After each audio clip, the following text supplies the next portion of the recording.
Assalamu alaikum, ladies and gentlemen.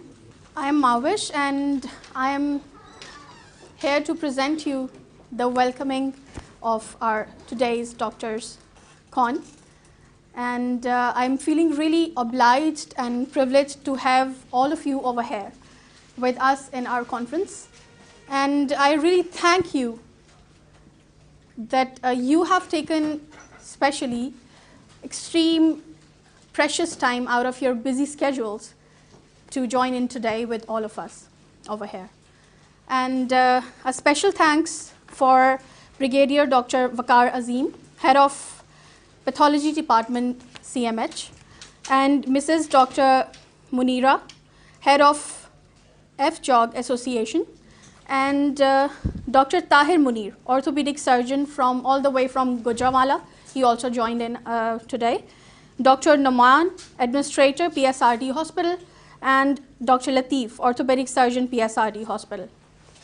About KKT, I must tell that we have till today, in just 1 year, we have successfully completed 5,500 treatments. And about our patients, we've got many of them who have been successfully treated from our treatment, and we've got a lot of testimonials given by them over here, which you might have seen downstairs on displayed in our reception area. And through those testimonials, we see the success stories of KKT. And I won't take more of your time. I would like to call upon Dr. Afzal Hussain, our Chief Orthopedic Surgeon. He would discuss all the technicalities, whatever he wants to, about our treatment. Thank you for coming. And today my talk is for the first time in the since KKT has started.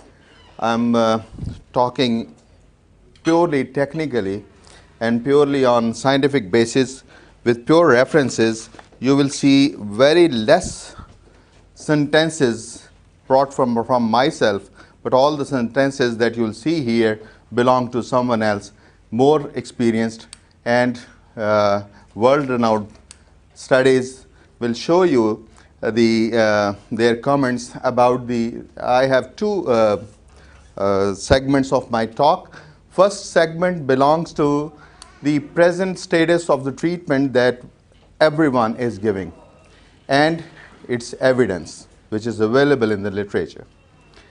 And the second talk, second half would be about KKT. My topic is, I have named it a mystery needs solution. You can see this, the point prevalence means that at every point of time, like it is now 3:10 and it is 26th of January, if you see the back pain patients suffering in the population today, it will be 25% of the population will be suffering from the backache at certain point of time. The second, in 1 year, you will find about 50% of the population will be suffering from some kind of backache. And in lifetime of a person, 85% of the population will be suffering from back pain.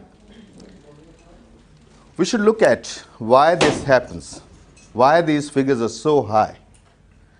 The answer is simple. If we don't know the cause, we are not able to control it.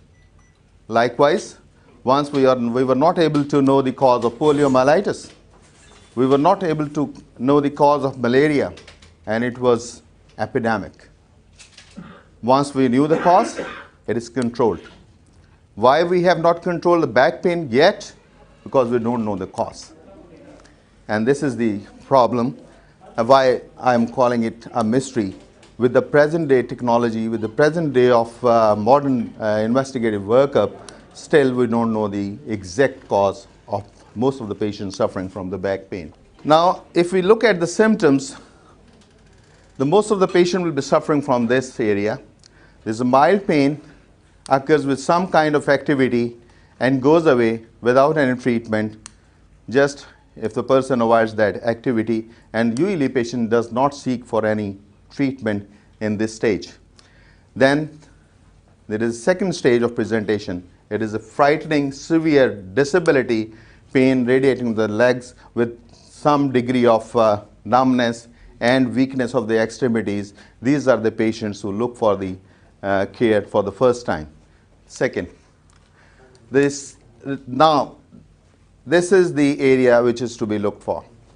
Researchers have established that although symptoms often do recede within a few months, currently low back pain can be considered a recurrent disorder that can occur at any time in a person's life and fluctuates between a status of no pain or mild pain or pain that reaches a point where it interferes with activities of normal living or become debilitating. This, you can see the reference below, and actually this is the area which we should concentrate. Everyone who is practicing looking at the patients with a back pain or a patient himself cannot deny this fact, that this is the fact. Most of the patients presenting with a mild pain at some stage of their life will be converted to the severe debilitating pain. So a point here I want to stress upon is that once you feel even a minor degree of pain, it should be taken carefully and you should be examined by a doctor, and you should try to make a diagnosis, as it should not proceed to the more debilitating or more disabling condition. Next. Now, how we'll classify acute low back pain less than 6 weeks is called acute.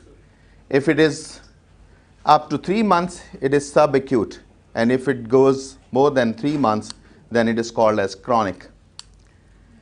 And for symptoms which are recurrent, which are most of these patients are recurrent, and sometimes acute, sometimes subacute, sometimes chronic, but the attacks keep on coming in and going off.